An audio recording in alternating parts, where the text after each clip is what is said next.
Welcome back to What Arty Noobs with General Disturbance. This is the Valiant. It's a tier 5 British medium tank.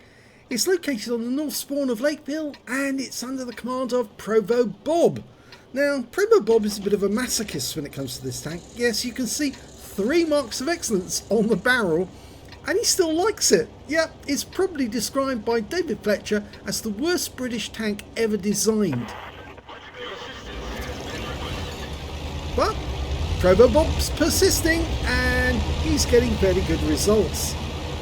Now it's armed with a 75mm Mark V gun, which, oh no, that's not going to work. He's not aiming itself in the right direction. It's a 75mm gun capable of 110 alpha, penetrating 91mm of armour with the standard round, and that's basically the same as on the Excelsior. And with the premium rounds it'll go through 144mm, identical to the Excelsior. Now, apart from those figures, the rest of the vehicle is not like the Excelsior. No, in fact, actually it's fairly dreadful. Originally, they were actually designing this vehicle to be a medium tank with fairly good armour, like the Excelsior. But unfortunately, it has only got 174mm next to the driver's hatch area, right in the centre here. The lower plate is only 60mm, the turret is not 60mm, I think it's 75 at the front, but it's got an internal mantlet, which means it can be penetrated. And the sides of the turret are only 75mm and 60mm in thickness. So if you aim in the right places, you can take this tank down. Don't aim for the driver's hatch area, because that's not a weak spot, that's a strong point. What's he doing there? He's aiming that shot near his teammate in T1 Heavy. I think he's trying to encourage that guy to take part in the battle. Okay, it's incredibly slow because it's actually quite a heavy tank. In fact, it was all that extra armour they put onto the vehicle really slows it down. It's basically almost, you might say, a walking tank in many ways. It's 28.5 tonnes fully loaded, but the engine really wasn't up to it. In fact, the poor driver, after just driving this on test for just 13 miles, was absolutely exhausted, couldn't carry on any longer. In fact, he said to the commander who was testing it that the vehicle could actually physically injure him because the driving levers would require all of his strength to move them, and also the foot pedals had a wicked kick, which meant that he could break a leg if he wasn't careful. Well, ProvoBob's got his first kill. It's a B1. He's now aiming at the P43, the tier 5 Italian medium. He's carefully pulling back after each shot to avoid getting hit, but you can see he did finally get penetrated by the KV1, and it looks like the KV1's got the 57mm gun because the hit was only for 83 with APCR. Yes, he switched to the premium ammo straight away because he realises he can't get anywhere with standard, or at least he thinks he can't. You see, the round actually went through the mantlet, which was one of the problems with this tank. It didn't really give the crew much protection.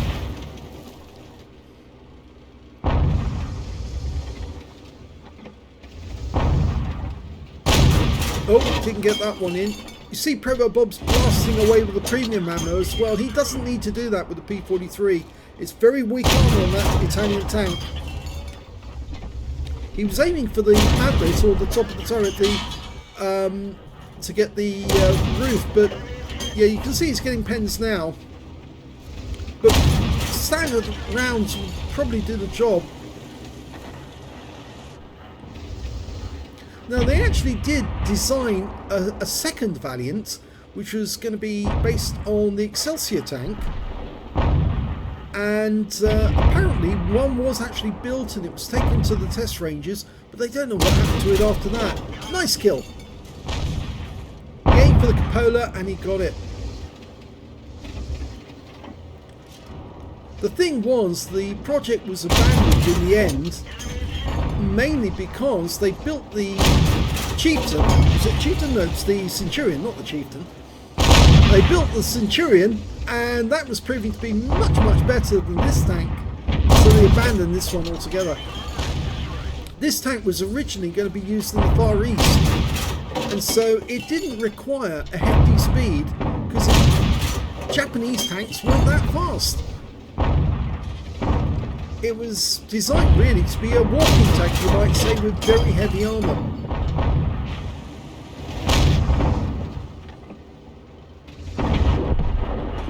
Unfortunately, we just lost our Valentine too.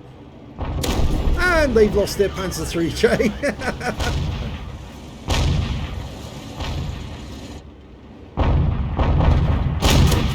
Nice shot in the Hexer. Last round of APCR, and he used it, but now he's on to standard ammo. And you can see he can pen quite easily with standard ammo. Yeah, I think he wasted a lot of rounds. Especially those at the P43, you can easily penetrate that. That's got very, very thin armour. Try to stick to standard ammo on vehicles like that. Now he's aiming up the valley because there's still a BDR up there. And I don't think we've received a shot from that BDR. And he might have the 90mm gun. And if he does, then he could easily take us out. Now he's headed this way. He's probably got the 75mm. But he's got 2 shots on him. He doesn't want to find out with the return fire that he's actually got the 90mm. Yep, try for the another shot. He's going to need 2 hits, maybe 3 to take him down.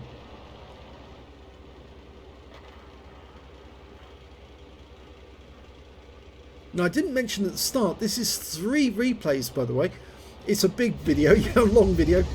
But many of you say you like these long ones. What's amazing is that all 3 videos are in the Valiant, and all 3 of them are on Lakeville. There's the BDR again. Oh, hit the rear of him there. The steel potato living up to its name. That DW2 is not going to last very long. In fact, we're not doing so well in the town because all of our tanks out there have been killed. He gets one into the tracks but doesn't pen. In fact, it's only him and the DW2s just south of this choke point that are still left alive. And they're facing 4 enemies. And there goes the DW2, the BDR killed him. We still don't know if this BDR's got the 90mm gun. If he has, he could be quite deadly. My suspicion is that he's actually got the 75mm, but the worry is that the M8A1, the KV1 and the Valiant on the enemy team are actually going to be making their way around, and they will be getting behind us eventually.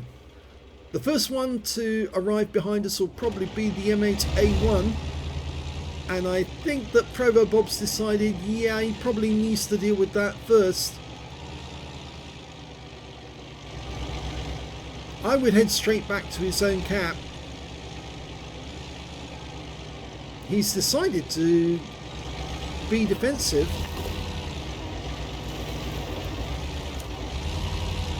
Oh, he is going back. Good.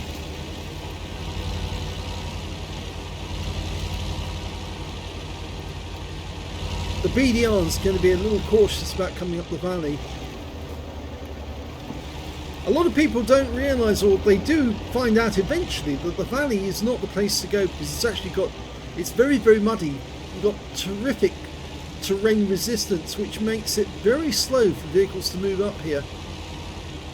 It's far easier to move through the town and get around that way.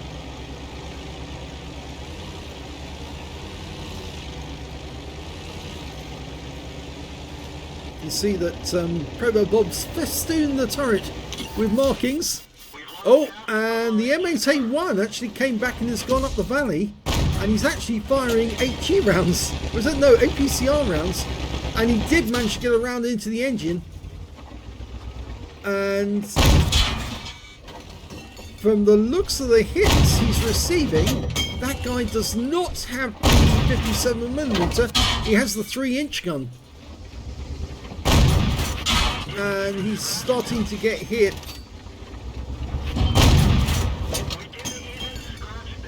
His engine's gone. He can't fix it because his repair kit's on cooldown. Yeah, it does look like that's the 3-inch gun, not the 7. It's a much longer gun, much more deadly. One more kill, one more shot to kill. Yes! That's his top gun. Potentially he's got 20% of the enemy hit pool, but we don't know if he's got the high caliber yet. He might have. Here comes the other two, and yeah, he's going to get clobbered now because one of those guys has got an 85mm, and oh, that is the 90mm gun. Yes, the BDR did have the big gun, so unfortunately, yes, he's out the game, and it is a defeat. And let's have a look at the results after we watch the second battle. The second battle is still on Lakeville, but this time round he's starting off on the south spawn.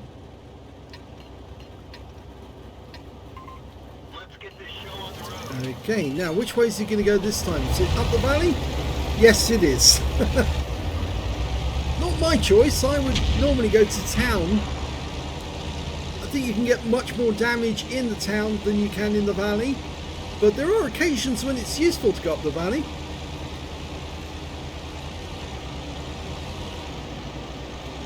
Not when there's this many tanks involved, I'm afraid. Far too many have gone up the valley.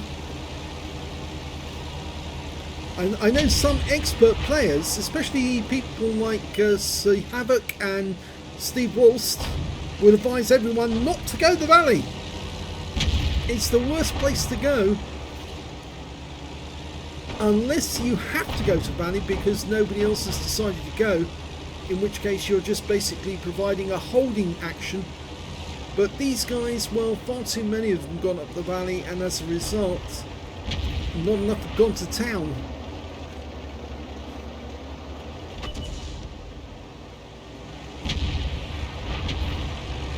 That's a tier 5 game, so he's top tier, but yeah, you're going up a wall there. I don't think he's in command of his vehicle when he does that. I'm sure he's doing something else. He's just put the autopilot on, and or the cruise control, and he's just letting it drive up of its own accord. Well, he's not really needed until the battle actually commences, and he starts opening fire on them. His reload time is normally 4.13 seconds, but he's managed to get it down to 3.47, and he's starting to punish that SAV M43. He's still using APCR as standard though, and that's not a good thing to do. You could easily have penetrated that SAV M43 with standard AP.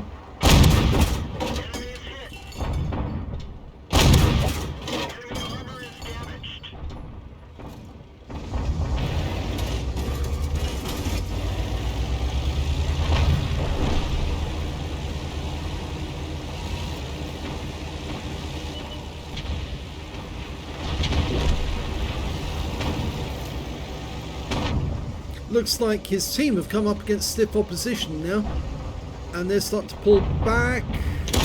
Gets around into the KV-1. One more shot to kill. Did take a round from the M37. Oh, couldn't get through the mantlet. Can he get... Oh, get out of the way. Unfortunately, he hit the mantlet again, but the KV-1 went down in the end to his own KV-1. Why? What did he do there? Did he fire at his own teammate there? I missed that bit. I hope he didn't hit his own teammate, because if he did, he won't get a high caliber.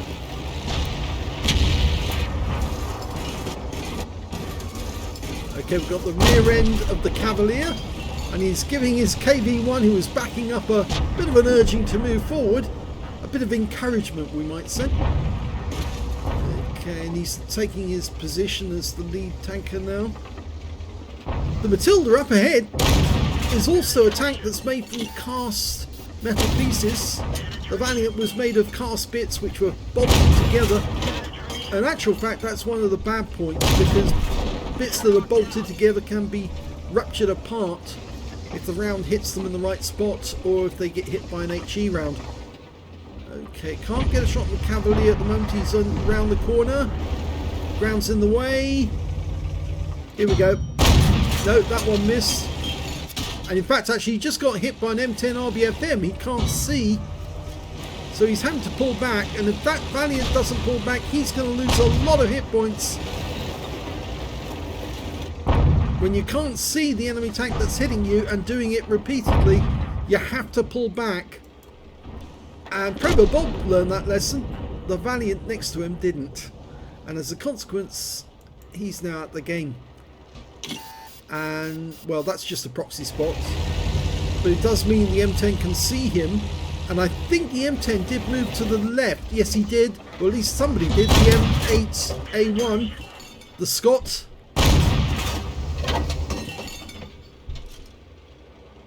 Oh. Yes, T28. Fire HE at those things because it'll just go straight through and do damage. And he's now starting to take some damage. Tracks the Panzer III. Cavalier, I think he's using the derp gun. He's using, yeah, he is the derp one. It's a derpalier.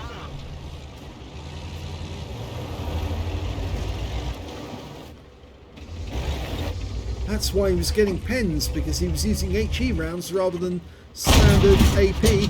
Oh, no, he just got hit in the rear by one of his own teammates. Yep, that was the M4A1, shot him up the rear. Not very nice.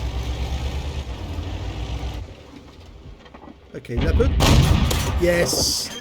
Can easily pen that thing with standard AP, and he's still wasting APCR, I'm afraid. The Derpalier is actually below our gun depression at the moment. Gun depression on this vehicle is actually 12 degrees. Which is not bad, actually, if you think about it.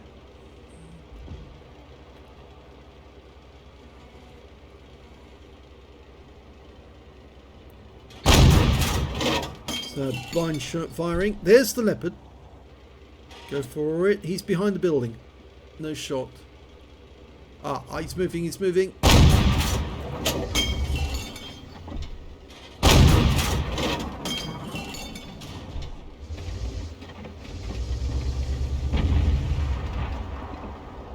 Now it looks like our guys who went through the town have managed to force their enemy to move back towards their cap, and there's the M10 RBFM, and he's the most dangerous of all the enemy because he's got a gun that can seriously damage a Valiant. He's now gone behind the houses, so we can't get a shot on him at the moment. I think that was a proxy spot again. The Derpalier is just around the corner. Now he might be able to get round and side scrape off the Panzer III, so he can get shots at the M10 without the M10 being able to return fire. I think if he can drive to the left, he might be able to hit the Derpalier as well. He's blind firing at the moment. Firing a few HE rounds. Now the HE rounds will still damage the M10. They've got capability of doing 175 alpha and penetrating 38mm. So yes, if he was to get an M10 round, or rather an HE round to hit one of the M10s, he might be able to severely damage him.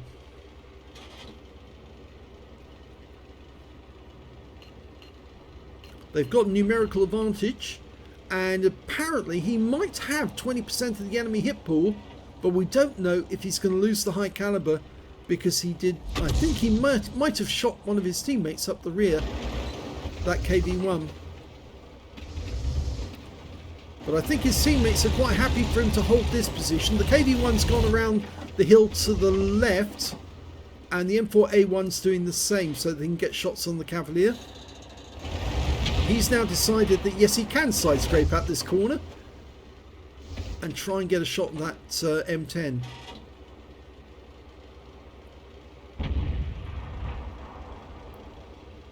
Now all we need is for the guys in the town to start moving towards the enemy.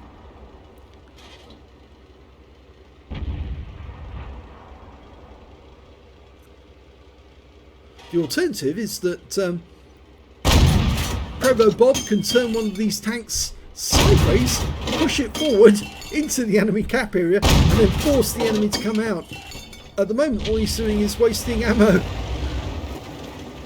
Okay, there's the Leopard. Where's the Cavalier?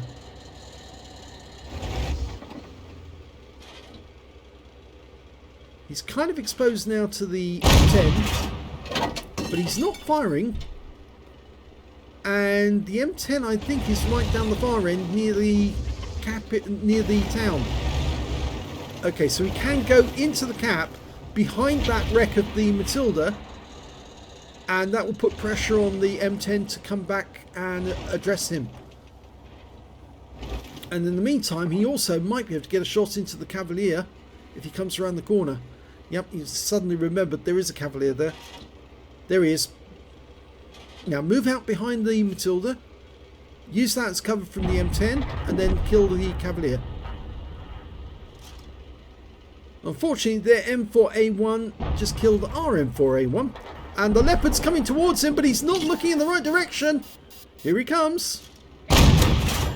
See, that round did do some damage, but the M10's getting damaged because he's pulling back rather than moving behind the wreck.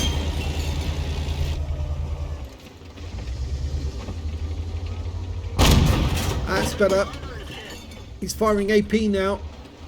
Not sure why the Leopard was doing that. Was trying to weave from side to side. I think he was trying to throw off the shot, but it wasn't very successful because he lost a lot of hit points in the process.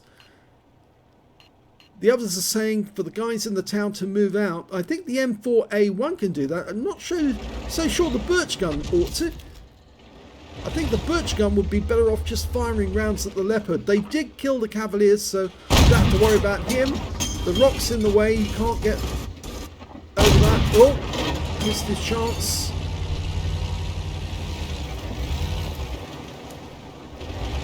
The Panzer Selbstfahrerfette 1C is engaging the M4A1. Oh, just missed him. Go for it, go for it, go for it. One shot in. Can he get the kill? One into the engine bay. One more to kill. Oh, tracks. And that's the kill. Okay, see, using those wrecks as cover does work. Now, all he needs to do is move forward, turn the wreck of the T-28, and I think the M10 RBFM won't be able to get a shot on him because he'll just be in the way. The wreck will be in the way of him. He has to come close to get hits.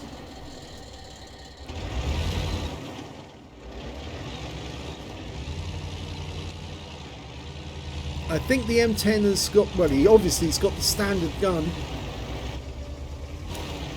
Okay, just push the wreck round. I think he's just going to leave the wreck in the way, not even touch it.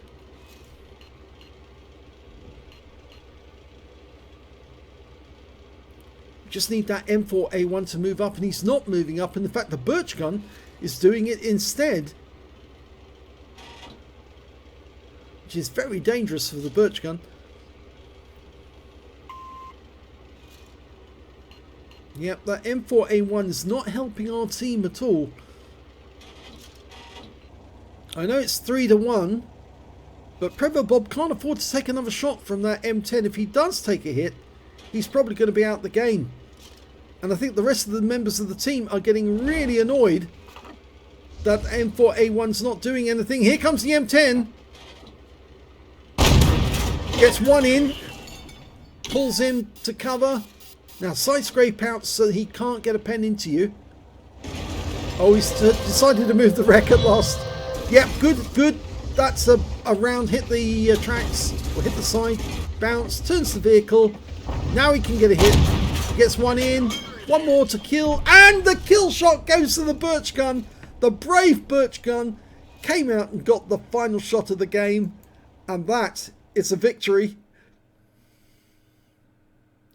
And let's have a look at the third battle.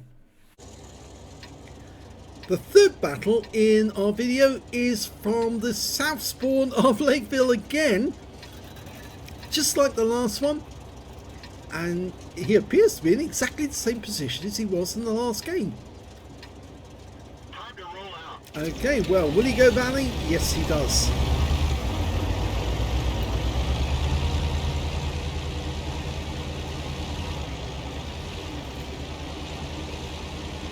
And yet again, we've got a large number of tanks headed straight for the valley. A couple are going up the link road and a few are going to town.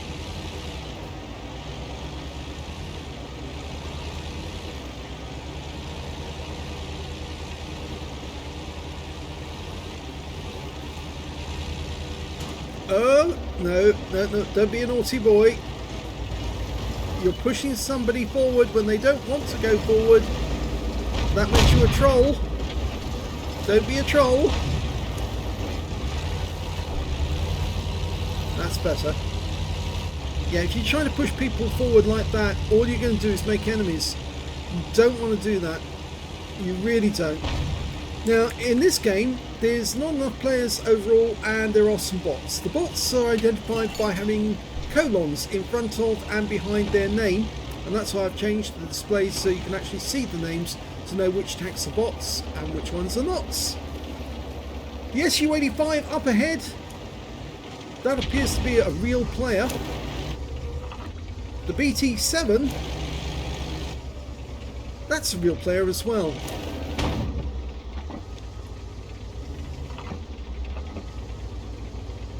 The player that's already died, which is a 14 TP, that was a bot. Now, just up ahead of us is an M4A1, and that's a real player as well. Yeah, that Su-85 driver doesn't really know how to play his tank properly. In fact, he's using the 122mm gun, which is a bit of a derp, but well, it's all a matter of personal choice when it comes down to it in the end. If you want to look at the real Valiant, by the way, it's actually at the Tank Museum at Bovington. It's on display. It's quite a big thing, fairly ugly looking, but not as pretty as a Cromwell or a Churchill or any of the other tanks.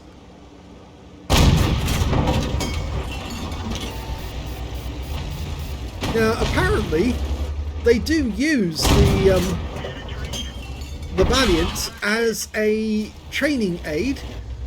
They say that they offer the oh, he's just been shot in the rear by his own Su-85. Not particularly nice, but I suspect that may be because he was not exactly being helpful. Well, he took a round there from the M4A1, and that was an HE round, and he did lose the driver, which is surprising given the armour on the front of the vehicle. And yes, he is being shot in the rear by his teammates whilst he's trying to move forward. They're telling him to pull back, but he wants to keep going forward. Now, apparently, yes, they give him a notepad and a pen and say, try and find all the faults you can on this machine. And David Fletcher often jokes about the fact that he hopes they start early enough in the day, because they'll probably be finding so many faults, they'll be still there at midnight. It's a dreadful tank, it really is. I think it was a big lesson in the mistakes you can make when designing a new vehicle for your tank. It's pretty amazing that Britain could build such a good tank like the Centurion at the same time as they're building the Valiant. One was the lesson of what to build, and the other one was the lesson of what not to build.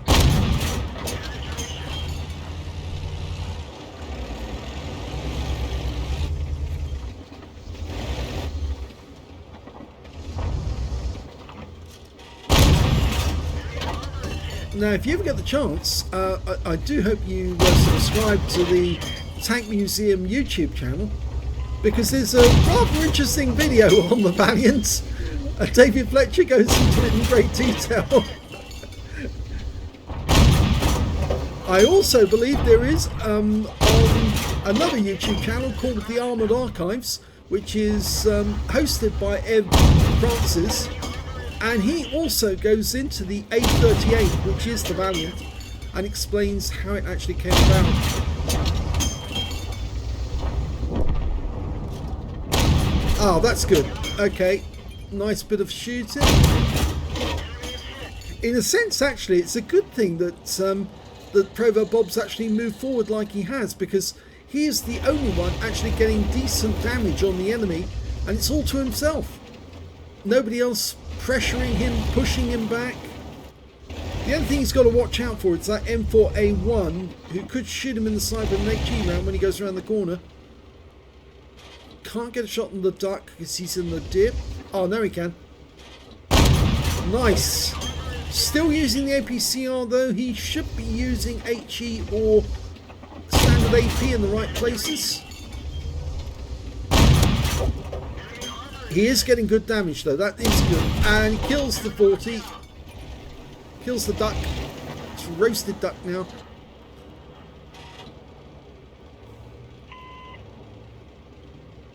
Only his second kill, that of the game.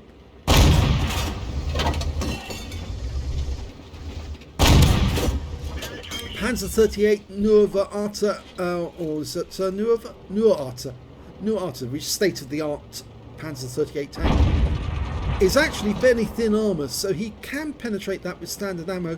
And in fact, actually, he's run out of APCR now, so he has to use standard ammo. I thought that one was going to miss, but it actually did hit the tank. Now, it's only the M4A1, so he can push forward now. And he should, because then he should take out the M4A1 and start moving on with that Churchill.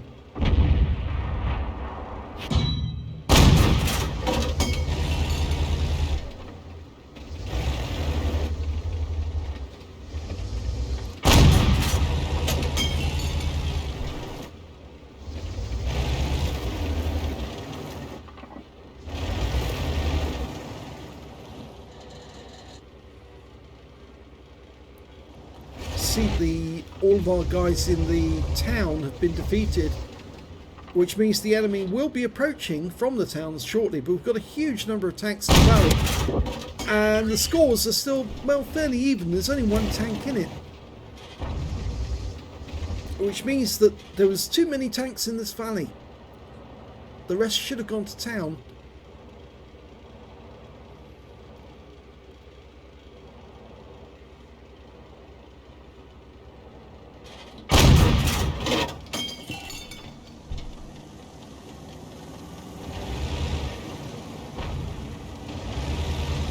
These two have come back. BT7 would not survive very long in that position. He's going to die. Yep, there you go. How did I know that was going to happen? The M4 saw him and said, yeah, I can easily turn that one.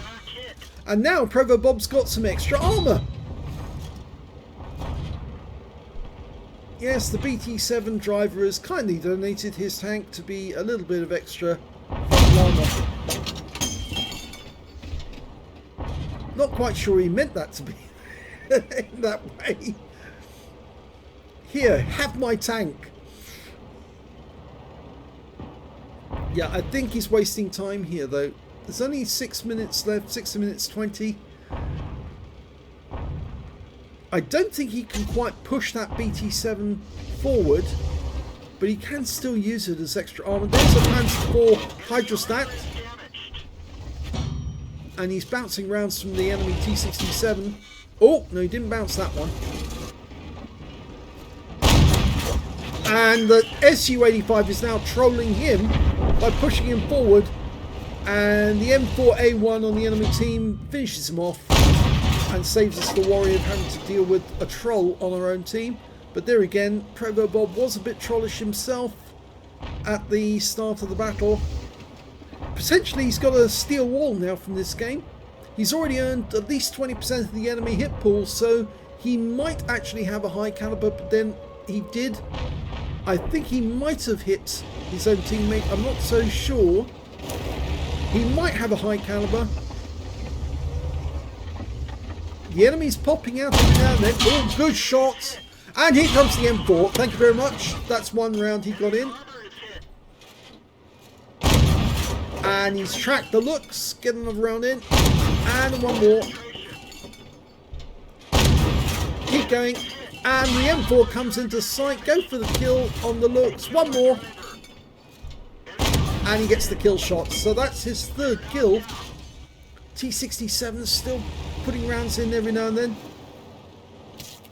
Puts his driver back in. Now he can afford to take 2 more rounds from the T67 before we be out the game. But it looks like it's going to be a stalemate if it carries on like this.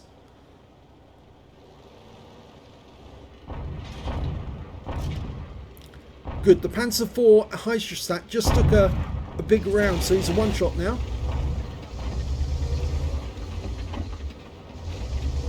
I have the feeling that the only thing that the enemy tank is shooting at is the top of ProvoBob's turret.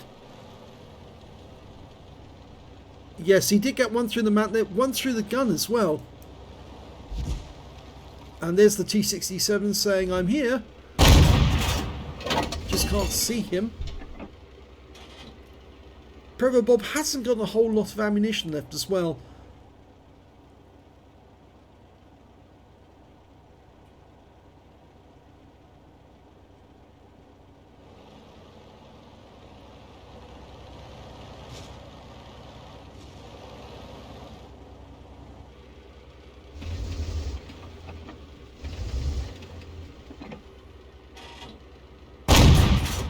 Oh, blind shot kills the T67.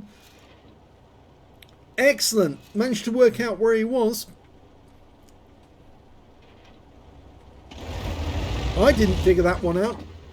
He must have been sitting behind that wreck. But now the T67's gone, he can easily take care of the Hydrostat. Just needs to drive the other side around him. Oh, M4A1. And that is an HE round. And unfortunately we've lost the driver. And now he's a one-shot. So he can't go around the corner now to kill the Hydrostat. M4's going to try again.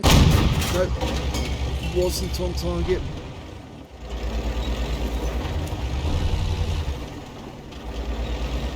The only way he can get shots on that guy now is to pull back and try and side scrape to get a shot, but he is risking getting hit by an HE rounder, which could put him out the game. He's completed mission medium tank 14 with honours.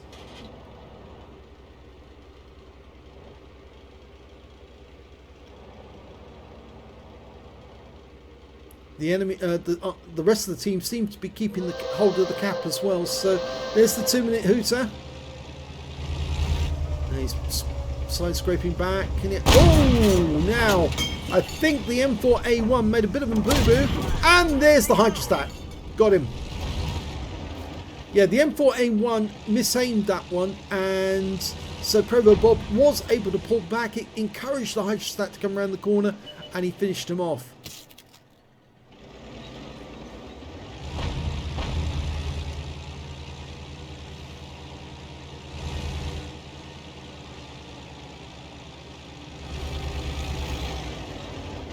Now with only 19 hit points left, the best thing for him to do is to hold here and ambush anyone who comes down the bottleneck. He'll know if somebody has. Here comes the M4A1. The B1 spotting him for us. I don't think the M4A1 that wants to go through the bottleneck though, because he can see the B1, he can see the Su-76 back at our cap area. So he's aiming shots through the bottleneck, through the choke point, just over the crest. You can see he's firing the occasional HE round in. Last 30 seconds.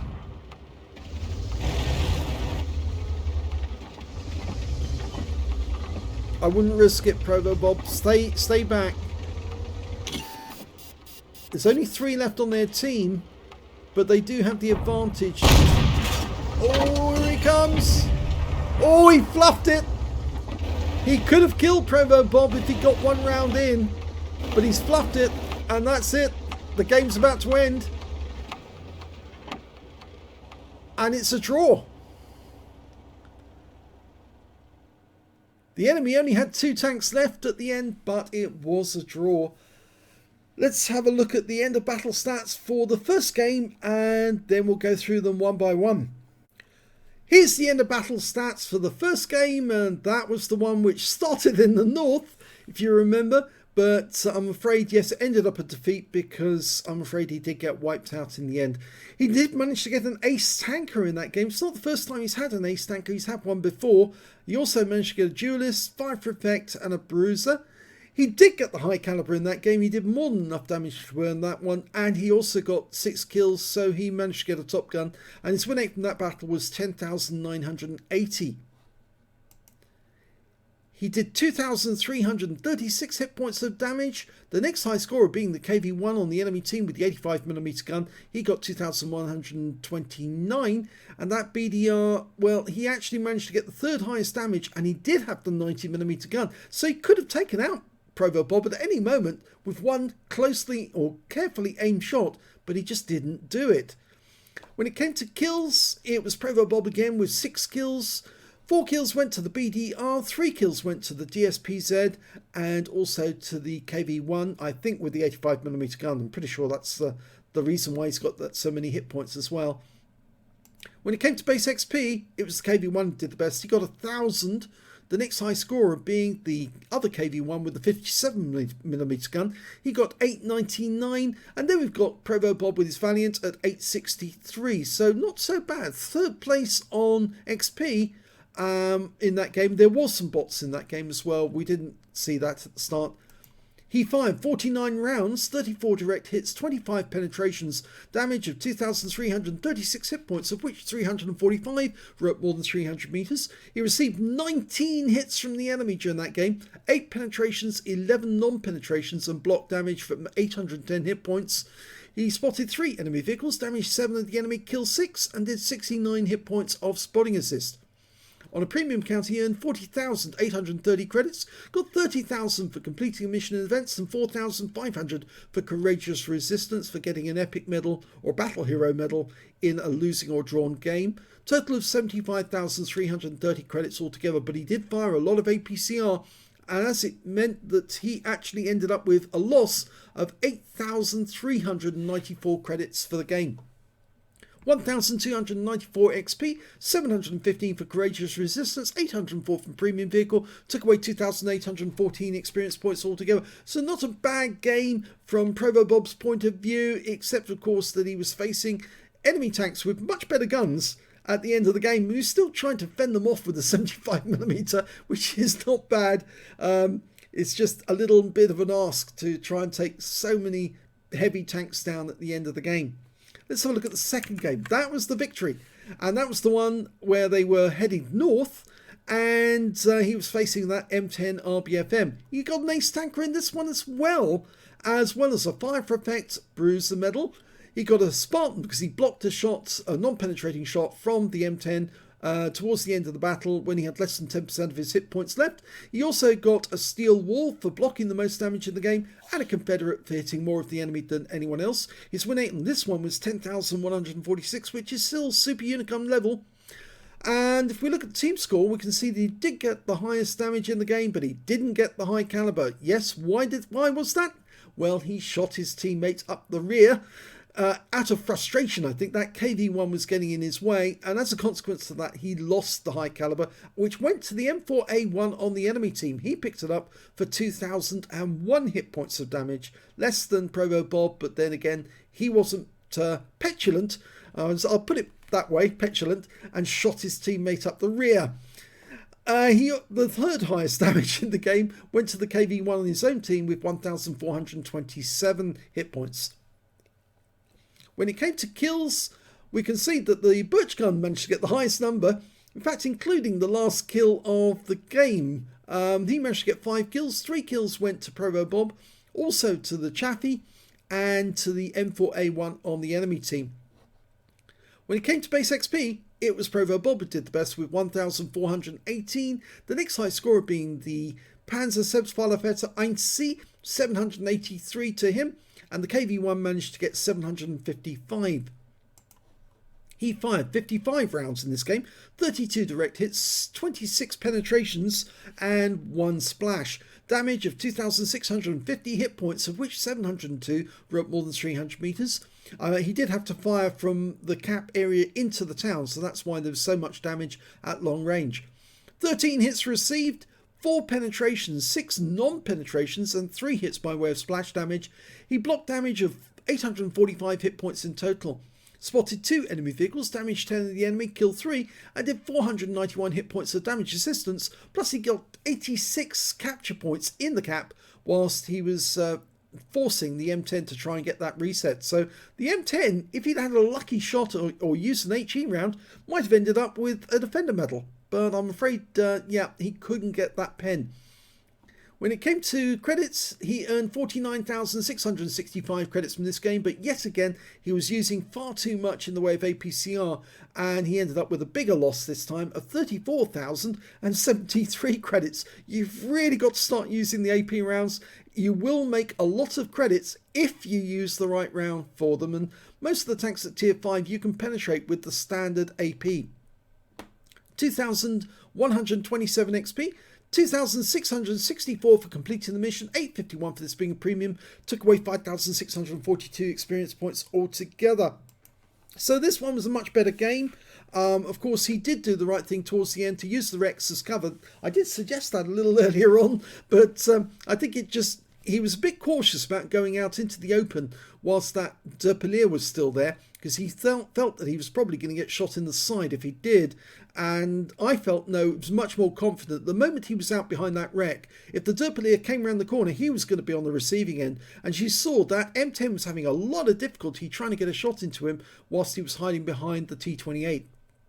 So that was a good game. Let's have a look at the last one, the draw. Well, that was also an ace tanker. So he's had 3 in a row. And he also managed to get a fighter badge for getting at least 4 kills. He did get 4.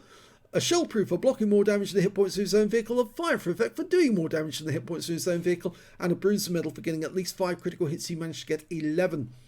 He did get the high caliber. He didn't accidentally shoot one of his own teammates in this one, although I suppose he was tempted to. But he did act like a troll during the game, and really he should avoid trying to do that. He shouldn't try to push somebody out in front of the enemy, because that will only make you enemies on your own team. He did get a steel wall though, because for blocking the most damage in the game, and this time round his win rate was a little higher with 12,099.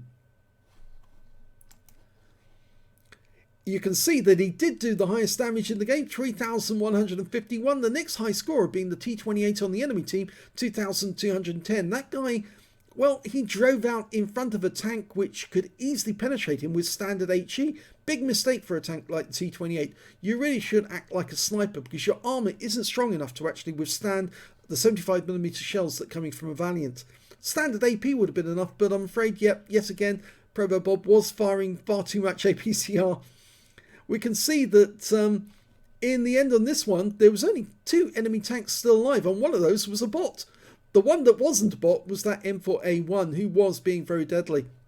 When it came to kills, we can see that it was the M4A1 on his own team who managed to get 5 kills. That was the guy he trolled. Remember, that's the guy he actually tried to push out in front of the enemy. He got 5 kills. 4 kills went to ProvoBob, who's now much the wiser. Don't push your teammates around. They might be the better player than you are. And 4 kills went to the T28 on the enemy team. When it came to base XP, it was, yes, ProvoBob did the best because he was spotting for the enemy, for his own team as well. 1,041 base to him. And the next high scorer was the T28 with 591, followed by the M4A1 with 486. And finally, the M10 RBFM on his own team with 474. He fired 51 rounds in this game, 35 direct hits and 31 penetrations, damage of 3,151 hit points, all of it at close range, 17 hits received, 3 penetrations, 10 non-penetrations, and 5 hits by way of splash. Yes, he did get hit by a few HE rounds which were aimed at him instead, especially that M4A1, who was having quite a lot of success with knocking ProvoBob's hit points off. He blocked damage of 1,035 hit points, spotted 1 enemy vehicle, damaged 8 of the enemy, killed 4, and did 344 hit points of damage assistance. On this game, he earned 55,262 credits, got 4,500 for Courageous Resistance. Remember, he got an Epic medal, or actually got Battle Hero medals, rather, I should say, in a drawn game. And that brought a total of 59,762 credits. After repair, ammunition, respawn, consumables, and yet again too much APCR, he still made a loss of 26,972 credits. He could have made a big profit if only he hadn't carried so much in the way of APCR. 1,561 XP, 885 for Courageous Resistance, 2,664 for completing the mission, 979 for this being a premium vehicle, took away 6,089 experience points altogether. If anything, this tank actually is providing his ability to train new crews, but he could be earning a fortune in credits, but he just blows it away with the APCR, and I'm pretty sure that most of the tanks he's up against, he could easily penetrate with the AP. The problem with the Valiant is that it actually faces tier 7 tanks. And with the standard AP, it'll have a lot of difficulty trying to kill those ones, but it's not going to come across those guys all that often. And you can see in this game, he was up against other tier 5 tanks, so he probably would have been better off if he just fired nothing but AP and then only dip into the APCR reserve when he absolutely had to. And that way he might make a profit. If he's having trouble with the standard AP, he could always pump a few APCR rounds in there, but really if you want to make a profit on the Valiant, the best way to do it is just fire standard AP, aim for the weak spots, and then you can get nice amounts of credits at the end of the game. So I hope you enjoyed those replays. If you did, please give this video a like, do subscribe to our channel, leave a comment down below, and I will be watching ProvoBob. You must be using AP next time, not APCR. I want to see you make a profit in the Valiant for a change, and thank you for watching.